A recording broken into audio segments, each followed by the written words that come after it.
Now I'm gonna give you one chance. One chance, people. Give me your best shot. All right, that was pretty good. Come on, kick me. Okay, do it again. Do it again. Ouch. Okay, you'll block it every time. Have a seat. Now. We were supposed to be talking about Conor Benn completely destroying Chris Van Heerden. I mean, I'm gonna say right now that I was wrong. Not that I was wrong, but it's not my fault. I don't know what the fuck happened in that fight with Chris. I have no clue. Like I said, Chris has 2 losses on his record. Controversial loss where he probably should have won. Most people feel like he won. And then he only got stopped by Earl Spence, and he had a no contest with Ennis. So going into that fight, he has tons of experience. And, you know, he doesn't have good power, but you see that he has a good chin. Like he really hasn't been stopped. So I'm thinking this is going to be competitive. It absolutely wasn't. Not even close. Then Isaac Cruz and Gamboa. Yeah. It looked like the school bully. Yo, where's that lunch money? Yeah, that's really what happened. Here you go, buddy. And threw a change in the air. Nah, man. Yeah, Chris got bullied that entire fight. He looked timid. He looked scared. You know, I expected him to be on his back foot, but I just thought he would give this kid a boxing lesson, give him some gems, give him a little something to think about, and show him that it's not just about power. But he didn't do none of that. Well, I didn't watch the post fight, so I don't know what they got.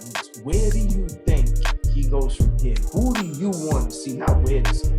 Who do you want to see him in there with next? Honestly, with that type of performance, and again, let's put in perspective, Chris Van Heerden is up there in age, sure.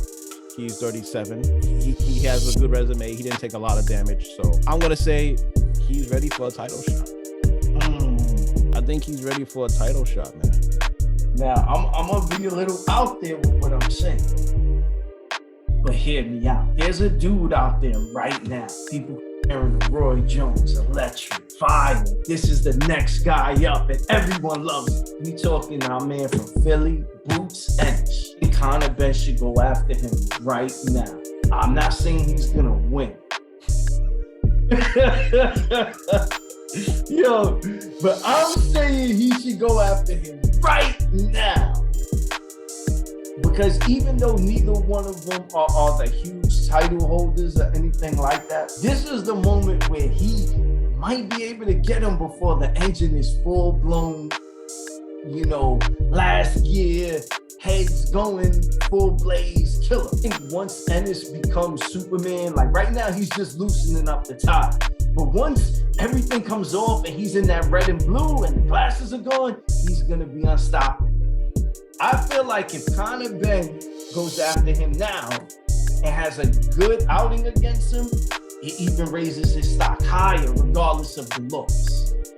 And this may be your only time to get him, you know, at the younger stage. Build up too much. I don't think it's going to happen. Mega fight, right? That's a mega fight right there. That's actually a mega fight that if they both keep winning, even further down the road, is going to be a mega fight. And I say that because, you know, not saying that this is a new wave, because you never know what's going to happen through the career, but it looks like you have Virgil Ortiz, Ennis, and you have Conor, and also you have like Santonis, who's not too far behind. You know, he needs a couple of better performances. He just won a match, but he needs a couple of better performances. But you have these 3 to 4 guys who are undefeated right now, young guys who could be like the next wave of welterweights. That's probably a fight that they want to sit on.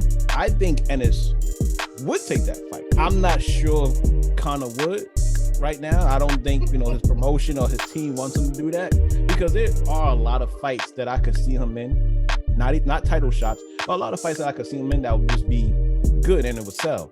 Him against Danny Garcia, him against Keith Thurman. You know what I'm saying? I could see a couple of good fights with him in there. I don't think they're going to put him up against Ennis. I don't think he's going to go against Virgil Ortiz. I don't think that's going to happen. or him against Virgil Ortiz too, because in my mindset is this: let's say even if you lose, it's so early in your career, and those guys are such revered in the boxing world that it won't take away from a loss. It won't damage your career. You'll come right back, and they'll be like, he didn't pull it out that time. And then, 3-4 years from now, after winning a couple titles and beating some of the old timers like you just named, he'll be right back in the mix to get a rematch with, that's just my opinion. You know what? You could be right. I think it depends who you are, because right now, Blair Klobbs looks like he is just out of there. Like, it's going to take him a while. Yo, that's way different, man. It's going to take him a while to get back up there, man. And so maybe it depends who you are, how good your stock is. It would be nice. Yeah, that would be. I don't think we're gonna have. That's mostly it, man. That's it, man. That's it, man. This is a dope episode, man. Real podcast right here, man. Yeah. Yo, also this was just a good 2 weeks for boxing, man. Yeah, for sure. Good 2 weeks. I gotta give out some shout outs. To Michael Harris, the Trigger Man, one of the fighter that came on our show, followers of the show, man. We want to give him a huge shout out. Yeah. Now 6-0, 6 knockouts. That's a good brother right there, man. KO guy, but I want to give him a shout out. And also, man, I want to give him a shout out. Arion Iseni, our guy. I'm naming him the professional. He just contended in the 2022 Continental Championship in Ecuador, came home with the silver medal. He also moved up in weight 1 month before everything and still went out there and performed. The only reason he didn't bring home the gold was because of a headbutt, and it got stopped within the first minute of the fight.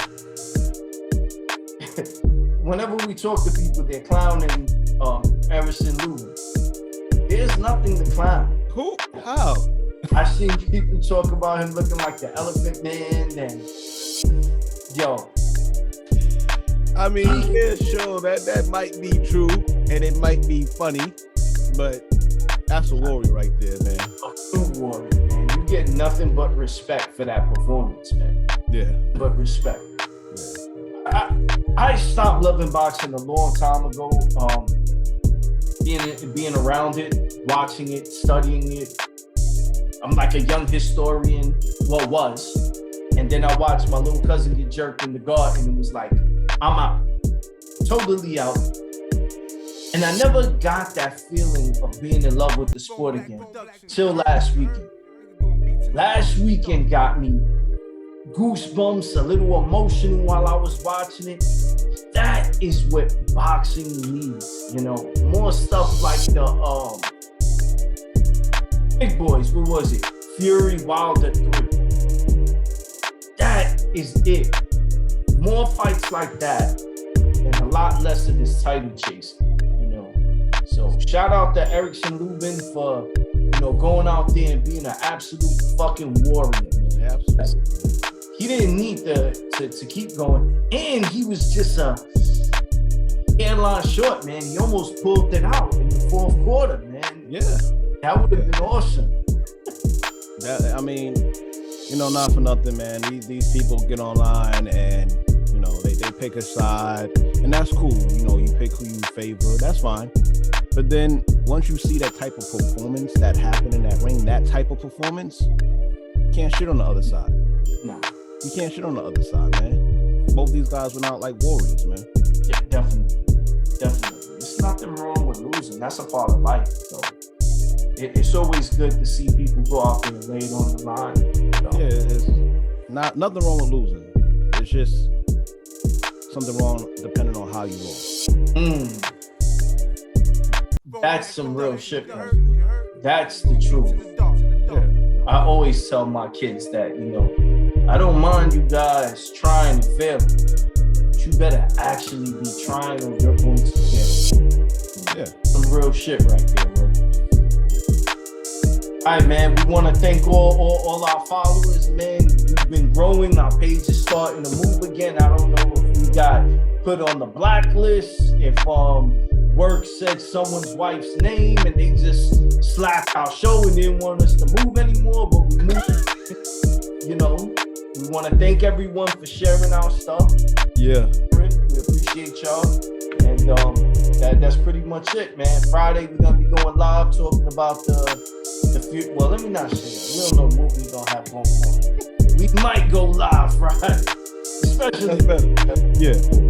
Yeah, we might go live. But, I mean, yeah, you know, stay tuned. We always got something, you know, in the works. Always.